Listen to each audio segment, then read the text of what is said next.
Hi అండి. ఈరోజు Gunni రసోయిలో tomato upma చేసుకుందాం. చూడండి, దీనికోసం తరిగిన ఉల్లిపాయలు, కొంచెం బఠానీలు, కాలీఫ్లవర్ ముక్కలు, అల్లం, చూసారా, పచ్చిమిరపకాయలు, కరివేపాకు, తర్వాత టమాటా 3 టమాటాలండి. ఇది గ్రైండ్ చేసి పెట్టుకున్నాను. నీళ్ళు, రవ, ఇంకా నెయ్యి కానీ నూనె కానీ, ఇంతేనండి దీనికి కావాలి. ఇది చాలా ఈజీగా, చాలా తక్కువ టైంలో ఎప్పుడంటే అప్పుడు చేసుకోవచ్చు. దీనికి పోపు దినుసులు చూడండి, ఆవాలు, శనగపప్పు, మినప్పప్పు అని ఒక్కొక్క చెంచా. ఇప్పుడు మూకుడు పెట్టుకోవాలి, దాంట్లోని నూనె వేసుకోవాలి. నూనె 2 నుంచి 3 చెంచాలు వేసుకోవాలి. కొంచెం పోపు వేసి, పోపు వేగడం కోసం కొంచెం నూనె కావాలి. తర్వాత అందులో ఉల్లిపాయలు కూడా వేస్తాం కదా. మరిగో నూనె కాగింది, ఇందులో ఆవాలు, శనగపప్పు, మినపప్పు ఇది వేసుకోవాలి. వేసుకొని దోరగా వేయించుకోవాలి.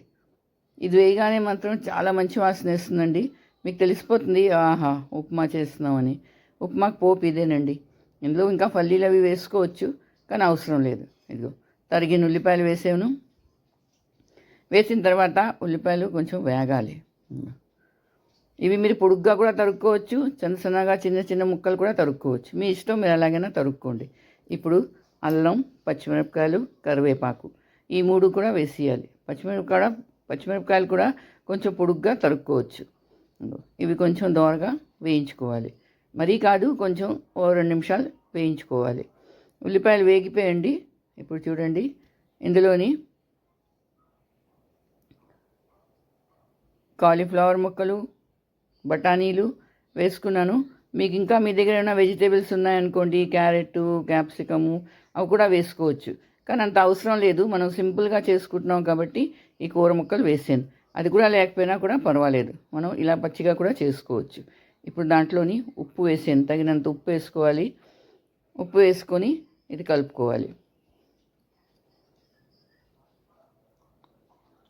సింపుల్గా చాలా వేగం అయిపోతుంది ఇలా చేసుకున్నారనుకోండి. ఇంకో ఇప్పుడు రుబ్బుకో పెట్టుకున్నాను కదా, టమాటాలు 3, చిన్న చిన్నవైతే 4, పెద్దవైతే 3. మీ ఇష్టం, మీరు ఎంతైనా వేసుకోండి, మీకు ఎంత కావాలో అంత అది వేసుకోవాలి. వేసుకొనాక ఇందులోని నీళ్లు పోసుకోవాలి. ఏంటంటే 1 కప్పు ఉప్మా రవ తీసుకున్నాం అనుకోండి, 3 కప్పులు నీళ్లు పోసుకోవాలి. దానికి అదేనండి కొలత. ఎందుకంటే రవ ఉడకాలి కదా, లేకపోతే పచ్చిగా ఉండిపోతుంది, ఉండలు అయిపోతుంది. అందుకని 3 కప్పులు నీళ్లు పోసుకున్నాను. పోసుకొని ఇది కలుపుకోవాలి. ఇప్పుడు మూత పెట్టుకోవాలి. మూత పెట్టుకొని బాగా మరగనీయాలి. అవి ముక్కలు ఉన్నాయి కదా, కాలీఫ్లవర్ ముక్క, అది కొంచెం మెత్తపడి వరకు ఉడకపెట్టాలి. ఇంకొచ్చేసారా, నీళ్ళు ఉడికిపోతున్నాయి. బాగా ఉడికిపోయండి నీళ్ళు. ఇప్పుడు ఏం చేయాలంటే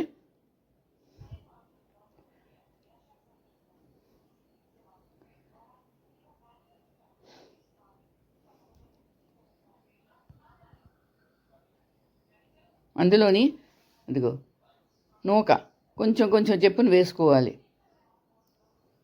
ఇలా కొంచెం కొంచెం నూక వేసుకోవాలి. అందులోని ఒక మాట నూక వేసేకూడదు, వేసారంటే ఉండలు అయిపోతాయి.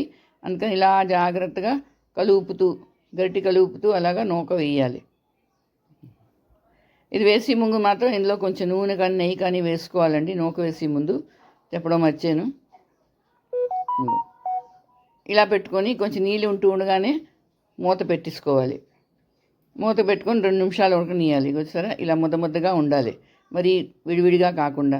దాని మట్టుకు అదే కొంచెం ఆ వేడికి విడివిడిగా అయిపోతుంది. ఇలా ఉండాలి. సరే, ఇలా ఉంటే చాలా టేస్టీగా ఉంటుంది. అందరూ ఇలాంటి ఉప్మావే ఇష్టపడతారు. రంగు చూసారా ఎంత బాగుందో దీనిది. ఇప్పుడు మళ్ళీ మూత పెట్టుకున్నాను. మూత పెట్టుకొని 2 నిమిషాలు ఇంకొంచెం ఉడకపెట్టుకోవాలి. కొంచెం గ్యాస్ సిమ్లోనే ఉంచాలి, హైలో కాదు. ఇదిగో చూసారా, కొంచెం గట్టి పడిపోయింది. ఇందులో ఒక్క ఉండ కూడా ఉండరాదండి, ఉండలు కాయలు ఏం ఉండదు. ఇదిగో చూడండి ఎంత బాగా, ఎంత మెత్తగా ఉడికిపోయిందో. చూసారా, వెజిటేబుల్ ఉప్మా ఎంత బాగుందో. టమాటా వేసుకొని ఉప్మా, టమాటా ఉప్మా అనండి, వెజిటేబుల్ ఉప్మా అనండి, రెడీ అయిపోయింది. ఇప్పుడు దాని మీద కొంచెం నెయ్యి వేసుకొని కొంచెం కొత్తిమీరతో గార్నిష్ చేసుకోవాలి. అంతేనండి, మన టేస్టీగా ఉన్న ఉప్మా రెడీ. చాలా వేగం అయిపోతుందండి. మీరు ఎంతైనా చేయండి, 15 నుంచి 20 నిమిషాల్లో ఈ ఉప్మా రెడీ అయిపోతుంది. మీ ఇంటికి ఎవరైనా వచ్చినా, మీకు టిఫిన్ ఏమైనా లేనప్పుడైనా ఇలాంటి చేసుకున్నారనుకోండి, చాలా బాగుంటుంది. పిల్లలు పెద్దవాళ్ళు అందరూ ఇష్టపడతారు. మరి మీరు చేసుకోండి, అందరికీ చేసి పెట్టండి. అలాగే నా వీడియో నచ్చితే తప్పకుండా లైక్ షేర్ చేయండి. కొత్తగా ఉంటే మాత్రం తప్పకుండా నా వీడియోకి సబ్స్క్రైబ్ తప్పకుండా చేయండి. మళ్ళీ ఇంకో వీడియోతో కలుస్తాను. అంతవరకు సెలవు.